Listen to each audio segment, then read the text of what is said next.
Hi friends, welcome back to the channel. ನಾನು ನಿಮ್ಮ Pavan Idemale Balaji. Doctor pump ಅಂದರೆ ನಾವು ಇರಿಗೇಷನ್ ಪರ್ಪಸ್ಗೋಸ್ಕರ ಒಂದು ಹೊಸ ಪಂಪ್ ತೊಗೊಂಡಿದ್ದೀವಿ. ಇದು ಡಾಕ್ಟರ್ ಪಂಪ್ ಅಂತಾರೆ. ಅಂದರೆ ಇದು PTO ಪಂಪ್ ಆಗಿದೆ. PTO ಪಂಪ್ ಅಂದರೆ ಟ್ಯಾಕ್ಟ್ರಿಂದ ಆಪ್ರೇಟ್ ಆಗೋದು. ಇದಕ್ಕೆ ಸಪ್ರೇಟಾಗಿ ಡೀಸೆಲ್ ಇಂಜಿನ್ ಏನೂ ಇರೋದಿಲ್ಲ. ಇದರಿಂದ ಟ್ಯಾಕ್ಟ್ರ್ PTO ಇಂದ ಇದು ವರ್ಕ್ ಆಗುವಂಥದ್ದು. ಇದು ಸೇಮ್ ನಮ್ಮ ಡೀಸೆಲ್ ಇಂಜಿನ್ ಪಂಪ್ ಥರನೇ ಇರುತ್ತೆ. ಪಂಪೆಲ್ಲ ಸೇಮ್ ಇರುತ್ತೆ, ಬಟ್ ಆಪ್ರೇಟ್ ಆಗೋದು ಮಾತ್ರ ಟ್ಯಾಕ್ಟ್ರಿಂದ ಅಂತ ಅಷ್ಟೇ. ಬಟ್ ಇದರಿಂದ ನಮಗೇನು ಉಪಯೋಗ? ಡೀಸೆಲ್ ಪಂಪ್ ಆದರೆ ತುಂಬ ಹೆವಿ ಇರುತ್ತೆ, ಇಂಜಿನ್ನು ಪಂಪು ಒಟ್ಟಿಗೆ ಅಟ್ಯಾಚ್ ಆಗಿರುತ್ತೆ. ಇದನ್ನು ನಾವು ಬೇರೆ ಕಡೆ ಶಿಫ್ಟಿಂಗ್ ಮಾಡಬೇಕು ಅಂತ ಹೇಳಿದರೆ ಕಷ್ಟ ಅಂತಲ್ಲ, ಬಟ್ ಇದಕ್ಕೆ ಕಂಪೇರ್ ಮಾಡಿದರೆ ಸ್ವಲ್ಪ ಅದು ಇನ್ನೂ ಕಷ್ಟ. ಈ ಟ್ಯಾಕ್ಟರ್ ಆಪರೇಟೆಡ್ PTO ಪಂಪಿಗೆ ಕಂಪೇರ್ ಮಾಡಿದರೆ ಇನ್ನೂ ಸ್ವಲ್ಪ ಕಷ್ಟ ಆಗುತ್ತೆ.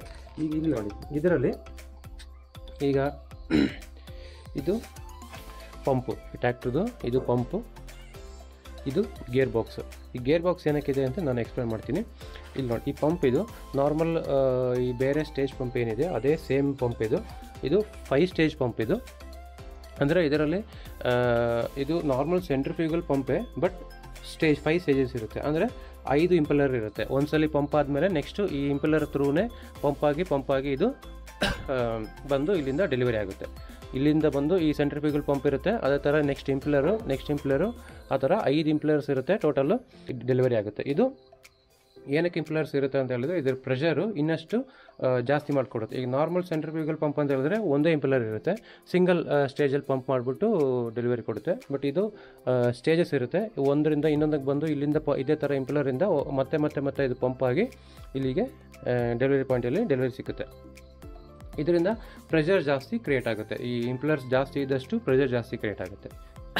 ಈ ನಾರ್ಮಲಿ ನಾವು ಈ ಥರ ಈ ಇರಿಗೇಷನ್ ಪರ್ಪಸ್ಗೆ ಅಂದರೆ ಇರಿಗೇಷನ್ ಈ ಕಾಫಿ ತೋಟದಲ್ಲಿ ಕಾಫಿ ತೋಟ ತುಂಬ ಎತ್ತರದಲ್ಲಿರುತ್ತೆ. ಈಗ ನಾವು ನೀರು ಪಾಯಿಂಟ್, ನಮ್ಮದು ನೀರು ಸೋರ್ಸ್ ಏನಿದೆ ಅದು ತುಂಬ ಕೆಳಗಿರುತ್ತೆ. ಕಾಫಿ ಎಸ್ಟೇಟ್ಗಳು ಮಿನಿಮಮ್ 30 ಮೀಟರ್ಸ್ಗಿಂತ ಜಾಸ್ತಿ ಇದ್ದ ಜಾಗದಲ್ಲಿ ನಮಗೆ ಈ ಥರ ಸ್ಟೇಜ್ ಪಂಪ್ಗಳ ಅವಶ್ಯಕತೆ ಇರುತ್ತೆ. ಈ normal centrifugal pump single stage ಆದರೆ ಈ ಲೆವೆಲ್ ಇರೋ ಜಾಗದಲ್ಲಿ ಗದ್ದೆಗೆ ಅಂಥ ಜಾಗಕ್ಕೆಲ್ಲ ಸಿಂಗಲ್ ಸ್ಟೇಜ್ ಸೆಂಟ್ರಿಫ್ಯೂಗಲ್ ಪಂಪ್ಗಳು ಯೂಸ್ ಮಾಡ್ಕೋಬೋದು. ಬಟ್ ಇದು ಮಲ್ಟಿ ಸ್ಟೇಜ್ ಸೆಂಟ್ರಿಫ್ಯೂಗಲ್ ಪಂಪ್ ಅಂತ ಹೇಳ್ತಾರೆ. ಇದು 5 ಸ್ಟೇಜ್ ಪಂಪ್ ಇದೆ. ಪಂಪದು ಇದು ಆ್ಯಕ್ಸಲ್. ಇದು ಈಗ ನಾರ್ಮಲಿ ಡೀಸೆಲ್ ಇಂಜಿನ್ ಪಂಪ್ ಇದು ಇಲ್ಲಿಗೆ ಕನೆಕ್ಟ್ ಆಗಿರುತ್ತೆ. ಇಲ್ಲಿ ಕನೆಕ್ಟ್ ಆಗಿ ಇದು ತಿರುಗಿದಾಗ ವಾಟರ್ ಪಂಪ್ ಆಗುತ್ತೆ. ಬಟ್ ಇದರಲ್ಲಿ ಏನಿದೆ ಒಂದು ಅಂತ ಹೇಳಿದ್ರೆ, ಈಗ ಇಲ್ಲಿಂದ ಇದು ಸ್ವಲ್ಪ ಡಿಫ್ರೆಂಟು. ಇಲ್ಲಿಂದ ಡೀಸೆಲ್ ಪಂಪ್ ಏನಿದೆ, ಈ PTO ಪಂಪ್ ಏನಿದೆ ಸ್ವಲ್ಪ ಡಿಫ್ರೆಂಟ್ ಆಗಿರುತ್ತೆ. ಇದಕ್ಕೆ ಇಲ್ಲಿ ಒಂದು ಗೇರ್ ಬಾಕ್ಸ್ ಇದೆ ನೋಡಿ, ಇದು ಗೇರ್ ಬಾಕ್ಸ್ ಅಂತಾರೆ. ಈ ಗೇರ್ ಬಾಕ್ಸ್ ಏನಕ್ಕಿದೆ ಅಂತ ಹೇಳಿದ್ರೆ, ಈ ಪಂಪ್ ಏನಿದೆ, ಈ ಪಂಪ್ ಅಂತಲ್ಲ ಎಲ್ಲ ಪಂಪ್ಗೂ ಕೂಡ ಮಿನಿಮಮ್ RPM ಬಂದು 1500 RPM ಬೇಕು. ಇಲ್ಲಿ ನೋಡಿ, ಈ ಪಂಪಿಗೆ ಏನು ಬರೆದಿದೆ, 2000 RPM ಬೇಕು ಇದಕ್ಕೆ, ಓಕೆನಾ. ಬಟ್ ಈ ಟ್ಯಾಕ್ಟ್ರಲ್ಲಿ PTO, ನಾನು ನಿಮಗೆ ಟ್ಯಾಕ್ಟ್ರಲ್ಲಿ PTO ಎಲ್ಲಿರುತ್ತೆ ಅಂತ ತೋರಿಸ್ತೀನಿ ನೋಡಿ. ಇದು ಟ್ಯಾಕ್ಟ್ರು. ಈಗ ಒಂದೊಂದು ಟ್ಯಾಕ್ಟ್ರಿಗೆ ಒಂದೊಂದು ಥರ ಇರುತ್ತೆ. ನಾರ್ಮಲಿ ಅಂದರೆ ಒಂದು 70% ಟ್ಯಾಕ್ಟರ್ಸ್ಗೆ ಈ ಥರ ಹುಕ್ ಏನಿರುತ್ತೆ, ಹುಕ್ಕದು ಹಿಂಬದಿನೇ ಶಾಫ್ಟ್ ಇರುತ್ತೆ. ಇಲ್ಲಿ PTO ಶಾಫ್ಟ್ ಇರುತ್ತೆ. ಈ ಥರ ಇಲ್ಲಿ ಒಳಗಡೆ ಏನು ಕಾಣಿಸ್ತಾ ಇದೆ, ಇದು PTO ಶಾಫ್ಟು. ಓಕೆ, ಈಗ ಬರ್ತಿರೋ ಹೊಸ ಟೈಪ್ ಟ್ಯಾಕ್ಟರ್ಸಿಗೆಲ್ಲ ಹುಕ್ಕು ಸ್ವಲ್ಪ ಮೇಲೆ ಭಾಗದಲ್ಲಿ ಬರುತ್ತೆ, ಆಮೇಲೆ ಈ ಶಾಫ್ಟು ಇಲ್ಲಿ ಕೆಳಗೆ ಬರುತ್ತೆ. ಹಾಗಾಗಿ ಈ ಶಾಫ್ಟ್ ನಾವು ಯೂಸ್ ಮಾಡಬೇಕು ಅಂತಂದರೆ ಹುಕ್ಕು ತೆಗೆಯುವಂಥ ಅವಶ್ಯಕತೆ ಇರೋದಿಲ್ಲ. ಓಕೆ, ಈಗ ಈ ಟ್ಯಾಕ್ಟ್ರಲ್ಲಿ ನಾವು ಶಾಫ್ಟ್ ಯೂಸ್ ಮಾಡಬೇಕು ಅಂತ ಹೇಳಿದರೆ ಈ ಹುಕ್ಕನ್ನು ಫಸ್ಟ್ ರಿಮೂವ್ ಮಾಡ್ಕೋಬೇಕು. ಈ ಹುಕ್ಕು ರಿಮೂವ್ ಮಾಡಿದ್ಮೇಲೆ ಆ ಶಾಫ್ಟ್ ಏನು ಕಾಣಿಸ್ತಿದೆ ಒಳಗೆ, PTO ಶಾಫ್ಟ್ ಏನು ಕಾಣಿಸ್ತಿದೆ ಅದು ನಮಗೆ ಈಸಿ ಆಕ್ಸಿಸ್ ಆಗುತ್ತೆ. ಅಲ್ಲಿಂದ ಡೈರೆಕ್ಟಾಗಿ ನಾವು ಕನೆಕ್ಟ್ ಮಾಡ್ಕೋಬೋದು. ಈ ಟ್ಯಾಕ್ಟ್ರು ಶಾಫ್ಟಿಂದ ಇಲ್ಲಿಗೊಂದು ಶಾಫ್ಟ್ ಹಾಕಿದಾಗ ಏನಾಗುತ್ತೆ, ಇದು ಈ ಥರ ಇಲ್ಲಿ ನೋಡಿ, ಇದು ತಿರುಗುತ್ತೆ ಈ ಥರ. ಈ ಶಾಫ್ಟನ್ನು ಟ್ಯಾಕ್ಟ್ರು PTO ಬಂದು ಡ್ರೈವ್ ಮಾಡಿಕೊಡುತ್ತೆ. ಬಟ್ ಈ ಟ್ಯಾಕ್ಟರ್ PTOದಲ್ಲಿ 2000 RPM ಇರೋದು. 300 to 700 RPM ರೇಂಜಲ್ಲಿ ಈ ಟ್ಯಾಕ್ಟ್ರದ್ದು PTO ಇರುತ್ತೆ. ಬಟ್ ಈ ಪಂಪ್ಗೆ ಅಷ್ಟೊಂದು RPM ಸಾಕಾಗಲ್ಲ. ಈ ಪಂಪ್ಗೆ ತುಂಬ RPM ಇನ್ನೂ ಜಾಸ್ತಿ ಬೇಕಾಗುತ್ತೆ. ಅಂದರೆ ಇಲ್ಲಿ ನಾನು ತೋರಿಸ್ನಲ್ಲ, ಇದರಲ್ಲಿ ಏನು ಬರೆದಿತ್ತು, ಇನ್ನೊಂದ್ಸಲಿ ನಾನು ಈ ಪಂಪಿನ ಸ್ಪೆಸಿಫಿಕೇಷನ್ ತೋರಿಸ್ಕೊಟ್ಬಿಡ್ತೀನಿ. ಇಲ್ಲಿ ನೋಡಿ, ಈ ಪಂಪಿಗೆ ಮಿನಿಮಮ್ ಬೇಕಾಗಿರೋ RPM 2000 RPM. ಆಮೇಲೆ ಹೆಡ್ 106 ಮೀಟರ್ಸ್, 310ರಿಂದ 315 ಅಡಿ ಎತ್ತರದವರೆಗೂ ನೀರು ಇದು ಪಂಪ್ ಮಾಡುತ್ತೆ. ಡಿಸ್ಚಾರ್ಜ್ ಲೆವೆಲ್ ಏನಿದೆ 15 ಲೀಟರ್ಸ್ ಪರ್ ಸೆಕೆಂಡು 15 ಲೀಟರ್ಸ್ ಅಷ್ಟು ಪಂಪ್ ಮಾಡಬಲ್ಲದು ಇದು 106 ಮೀಟರ್ ಹೆಡ್ಡಲ್ಲಿ. ಇದೇನಾಗುತ್ತೆ ಈಗ ಟ್ಯಾಕ್ಟ್ರಲ್ಲಿ 300 to 700 RPM ಅಷ್ಟೇ ಪ್ರೊಡ್ಯೂಸ್ ಮಾಡುತ್ತೆ. ಈಗ ಇಲ್ಲಿ 700 RPM ಇದ್ದರೆ ಅದು ಆ ಕಡೆ ಬರ್ಬೇಕಾದ್ರೆ 2000 RPM ಆಗಿರುತ್ತೆ. ಅಂದರೆ ಇದು ಈ ಗೇರ್ ಬಾಕ್ಸ್ ಏನಿದೆ ಇದರ RPM ಜಾಸ್ತಿ ಮಾಡಿ ಕೊಡುತ್ತೆ.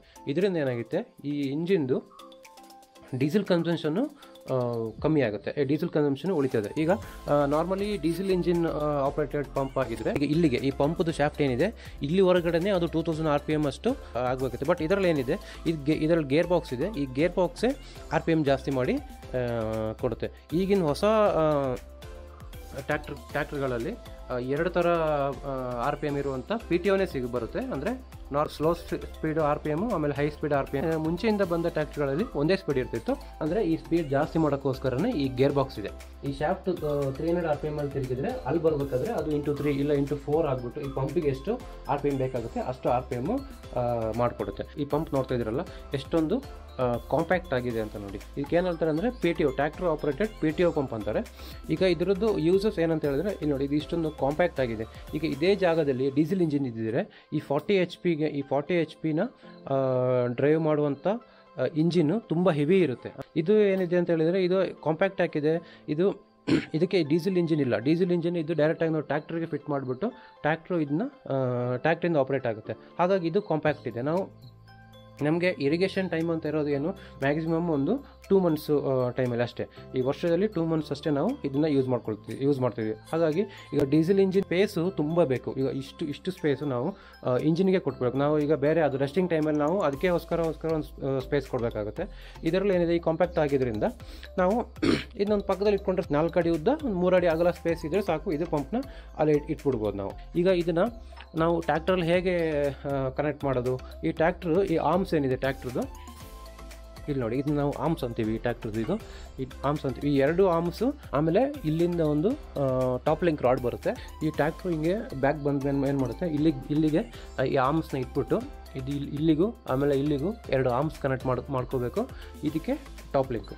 ಇದು ನಾರ್ಮಲ್ ಈಗ ಟ್ಯಾಕ್ಟ್ರ್ ಕಲ್ಟಿವೇಟರ್ನ ಇಲ್ಲ ರೋಟಾವೇಟರ್ನ ಹೇಗೆ ಎತ್ಕೊಳ್ಳುತ್ತೆ, ಹೇಗೆ ಲಿಫ್ಟ್ ಮಾಡ್ಕೊಳ್ಳುತ್ತೆ, ಅದೇ ಥರ ಈ ಪಂಪ್ನ ಇದು ಲಿಫ್ಟ್ ಮಾಡುತ್ತೆ.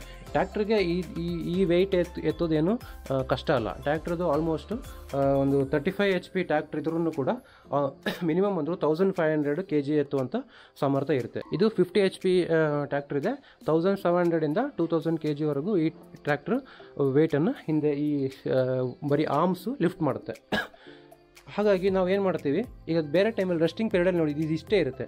ಈಗ ನಾವು ಯಾವಾಗ ಇರಿಗೇಷನ್ ಟೈಮ್ ಸ್ಟಾರ್ಟ್ ಆಗುತ್ತೆ ಆವಾಗ ಟ್ಯಾಕ್ಟ್ರಿಂದ ಇದು ಹಿಂದ್ಗಡೆ ನಾವು ರೋಟಾವೇಟರ್ನ ಹಾಗೂ ಕಲ್ಟಿವೇಟರ್ನ ಹೇಗೆ ಕನೆಕ್ಟ್ ಮಾಡ್ತೀವಿ ಅದೇ ಥರ ಈ ಆರ್ಮ್ಸಿಂದ ಕನೆಕ್ಟ್ ಮಾಡಿಬಿಟ್ಟು ಈ ಪಂಪ್ ಲಿಫ್ಟ್ ಆಗುತ್ತೆ. ಈಗ ಪಂಪ್ ಟ್ಯಾಕ್ಟ್ರ್ ಹಿಂಗೆ ಲಿಫ್ಟ್ ಮಾಡಿಕೊಂಡು ಎಲ್ಲಿಗೆ ಬೇಕು, ಎಲ್ಲಿ ಇದ್ರದ್ದು ವಾಟರ್ ಸೋರ್ಸ್ ಎಲ್ಲಿದೆ ಅಲ್ಲಿಗೆ ಪಂಪ್ ಹೋಗಿ ಅದು ಹಾಗೆ ಇಟ್ಕೊಂಡ್ಬಿಟ್ಟು ಅದು ಅಲ್ಲೇ ಇರುತ್ತೆ. ನಾವೇನು ಬಿಚ್ಚಿ ಇಡೋದಿಲ್ಲ. ಜಸ್ಟ್ ಇಲ್ಲಿಂದ ಈ ಶಾಫ್ಟಿಂದ ಟ್ಯಾಕ್ಟ್ರದ್ದು PTO ಶಾಫ್ಟಿಗೆ ಒಂದು ಶಾಫ್ಟ್ ಇರುತ್ತೆ, ಪಕ್ಕದಲ್ಲೇ ಇರುತ್ತೆ. ಟ್ಯಾಕ್ಟ್ರ್ ಹಂಗೆ ಇಟ್ಕೊಂಡಿರುತ್ತೆ. ಇದನ್ನು ಶಾಫ್ಟ್ ಕನೆಕ್ಟ್ ಆಗಿ ಇದು ಟರ್ನ್ ಆದಾಗ ವಾಟರ್ ಪಂಪ್ ಆಗುತ್ತೆ. ಫುಲ್ಲಾಗಿ ಇದರ ರೆಡಿ ಆಗಿಲ್ಲ. ಇದಕ್ಕೆ ಇನ್ನು ಕೆಲವು ಐಟಮ್ಸ್ಗಳು ಬೇಕು. ಏನಂತ ಹೇಳಿದರೆ, ಈಗ ಇದು ಡೆಲಿವರಿ ಪಾಯಿಂಟ್ ಇದೆ ನೋಡಿ, ಇಲ್ಲಿ ಇದು ಪಂಪದು ಸೆಕ್ಷನ್ ಪಾಯಿಂಟ್. ಈ ಸೆಕ್ಷನ್ಗೆ ಬೇಕಾಗಿರೋದು ನಮಗೆ ಆಲ್ರೆಡಿ ನಮ್ಮದು ಹಳೆ ಪಂಪ್ ಇದರಿಂದ ನಾವು ಅದನ್ನ ಯೂಸ್ ಮಾಡ್ಕೊಳ್ತೀವಿ. ಅಂದರೆ ಇಲ್ಲಿ ನೋಡ್ಬೋದು, ಇದು ಸೆಕ್ಷನ್ ಪೈಪ್. ಇದು ಡೆಲಿವರಿ ಪಾಯಿಂಟಿಗೆ ನಾವು ಡೈರೆಕ್ಟಾಗಿ ಪೈಪ್ನ ನಾವು ಕನೆಕ್ಟ್ ಮಾಡೋಕ್ಕಾಗಲ್ಲ. ಈ ಸ್ಪ್ರಿಂಕ್ಲರ್ ಪೈಪ್ ಏನಿದೆ ಇಲ್ಲ ಹೌಸ್ ಪೈಪು ನಮ್ಮದು ಡೈರೆಕ್ಟಾಗಿ ಕನೆಕ್ಟ್ ಮಾಡೋಕ್ಕಾಗಲ್ಲ. ಇಲ್ಲಿಗೆ ಏನಾದರೂ ಸಣ್ಣದಾಗಿ ನಾವು ಒಂದು ಮಾಡಿಫಿಕೇಷನ್ ಮಾಡಿ, ಅಂದರೆ ಈಗ ಬೆಂಡ್ ಹಾಕಿ ವಾಪಸ್ಸು ಬೆಂಡ್ ತೊಗೊಬಂದು ಕೆಳಗಡೆ ಮಾಡಿ ಬಿಡಬೇಕು. ಇಲ್ಲಿಗೊಂದು ನಾರ್ಮಲಿ ಏನಿರುತ್ತೆ ಅಂತ ಹೇಳಿದರೆ, ಇದು ಇಲ್ಲಿಂದ ಮೇಲ್ಗಡೆ ತೊಗೊಬಂದು ಬೆಂಡ್ ಹಾಕ್ಬಿಟ್ಟು ಇಲ್ಲೊಂದು NRV ಹಾಕಬೇಕು. NRV ಏನಕ್ಕೆ, ನಾರ್ಮಲಿ ನೀವು ಪಂಪು ಬೇರೆ ಕಡೆ ಎಲ್ಲ ನೋಡಿರ್ಬೋದು, ಏನು ಮಾಡ್ತಾರೆ ಅಂದರೆ ಇಲ್ಲಿಂದ ಒಂದು ಬಟರ್ಫ್ಲೈ ವ್ಯಾಲ್ವ್ ಹಾಕ್ತಾರೆ. ಬಟರ್ಫ್ಲೈ ವ್ಯಾಲ್ವಿಂದ ಬೆಂಡ್ ಹಾಕ್ಬಿಟ್ಟು ಹಿಂಗೆ ಟರ್ನ್ ಮಾಡಿ ವಾಪಸ್ ಬೆಂಡ್ ಹಾಕಿ ಕೆಳಗಡೆ ತೊಗೊಬಂದು ಈ ಲೆವೆಲ್ಗೆ ಇಲ್ಲಿ ಒಂದು ಫ್ಲ್ಯಾಂಜ್ ಹಾಕಿ ಈ ಫ್ಲ್ಯಾಂಜಿಂದ ಪೈಪ್ ಕನೆಕ್ಟ್ ಮಾಡ್ಕೊಳ್ಳೋ ಥರ ಆಪ್ಷನ್ ಮಾಡ್ತಾರೆ. ಬಟ್ ಈಗ ನಾನು ಏನು ಥಿಂಕ್ ಮಾಡ್ತಾ ಇದ್ದೀನಿ ಅಂತ ಹೇಳಿದರೆ, ನನಗೆ ಆ ಥರ ಬೆಂಡ್ ಏನು ಬೇಡ. ನನ್ನ ಪ್ಲ್ಯಾನ್ ಅದು, ನನಗೆ ಬೆಂಡ್ ಏನು ಬೇಡ. ನಾನು ಇಲ್ಲಿ ಸಿಂಗಲ್ ಬೆಂಡ್ ಹಾಕಿ ಇಲ್ಲಿಗೆ ಕನೆಕ್ಟ್ ಮಾಡ್ಕೊಳ್ಳೋ ಥರ ನಾನು ಪ್ಲ್ಯಾನ್ ಮಾಡ್ತಾಯಿದ್ದೀನಿ. ನಾನೀಗ ಆಲ್ರೆಡಿ 2-3 ಜಾಗದಲ್ಲಿ ಈ ಬೆಂಡು ಮಾಡೋಕ್ಕೆ ಅಂತೇಳಿ ನಾನು ಎಂಕ್ವೈರಿ ಮಾಡಿದ್ದೀನಿ. ಅಂದರೆ ಕೆಲವರು ಅದಕ್ಕೆ ಕೊಟೇಶನು ಕೊಟ್ಟಿದ್ದಾರೆ. ಬಟ್ ನನಗೆ ಯಾಕೋ ಅದು ತುಂಬ ಎಕ್ಸ್ಪೆನ್ಸಿವ್ ಅಂತ ಅನ್ನಿಸ್ತಾ ಇದೆ. ನಾನು ಅದಕ್ಕೆ ಈಗ ನೋಡಬೇಕು, ಈಗ ನನಗೆ ಬೇಕಾಗಿದ್ದ ಥರ ನಾನು ಮಾಡ್ಸೋಣ ಅಂತ ನಾನು ಅನ್ಕೋತಿದ್ದೀನಿ. ನಾರ್ಮಲಿ ಆಗಿ ಮಾಡ್ತಾರೆ, ನಾನು ಅದೇ ಹೇಳಿದ್ನಲ್ಲ, ಬರೀ ಒಂದು ಸಿಂಗಲ್ ಬೆಂಡ್ ಹಾಕ್ಬಿಟ್ಟು ಅದಕ್ಕೆ NRV ಹಾಕಿ ಅಲ್ಲಿಗೆ ಕನೆಕ್ಟ್ ಮಾಡ್ಕೊಳ್ಳೋಣ ಅಂತ ನಾನು ಪ್ಲ್ಯಾನ್ ಮಾಡ್ತಾಯಿದ್ದೀನಿ. ಬಟ್ ಅದು ಎಷ್ಟು ಮಟ್ಟಿಗೆ ಅದು ಯಾವ ಥರ ವರ್ಕ್ ಆಗ್ಬೋದು ಅಂತ ನನಗಂತೂ ಗೊತ್ತಿಲ್ಲ. ನಾನು ಅದನ್ನು ಆಗಿ ಟ್ರೈ ಮಾಡಿದ್ಮೇಲೆ ಗೊತ್ತಾಗಬೇಕು. ನೆಕ್ಸ್ಟ್ ಎಪಿಸೋಡಲ್ಲಿ ನಾನು ಅದು ಎಸ್ ಬೆಂಡು ಮಾಡಿಸ್ಬಿಟ್ಟು ಎಸ್ ಬೆಂಡ್ ಫಿಕ್ಸ್ ಮಾಡಿದ್ಮೇಲೆ ಇನ್ನು ಅದರಿಂದ ನೆಕ್ಸ್ಟ್ ಇನ್ನೇನು ಫರ್ದರ್ ಏನು ಕೆಲಸ ಅಂತ ನಾನು ನಿಮಗೆ ತೋರಿಸ್ಕೊಡ್ತೀನಿ. ಅಲ್ಲಿವರೆಗೂ ಇದುವರೆಗೆ ನನ್ನ ವೀಡಿಯೋ ನೋಡಿದವ್ರಿಗೆ, ನಾನು ಸಪೋರ್ಟ್ ಮಾಡಿದವರಿಗೆ ತುಂಬ ಥ್ಯಾಂಕ್ಸು. ಇನ್ನು ಮುಂಚೆನೂ ಹೀಗೆ ಮಾಡ್ತಾಯಿರಿ ಅಂತ ಹೇಳ್ತಾ, ನೆಕ್ಸ್ಟ್ ವೀಡಿಯೋದಲ್ಲಿ ನಾನು ಬರುವವರೆಗೂ, ಇದು ಕಂಟಿನ್ಯೂಸ್ ವೀಡಿಯೋ ಆಗಿರುತ್ತೆ. ನೆಕ್ಸ್ಟ್ ವೀಡಿಯೋ ಏನು ಬರುತ್ತಿದ್ದೀನಿ ನಾನು, ನೆಕ್ಸ್ಟ್ ವೀಡಿಯೋದಲ್ಲಿ ನಾನು ಬರುವವರೆಗೂ ಎಲ್ಲರೂ ಕಾಯ್ತಾಯಿರಿ. ಅಲ್ಲಿವರೆಗೂ ಬಾಯ್.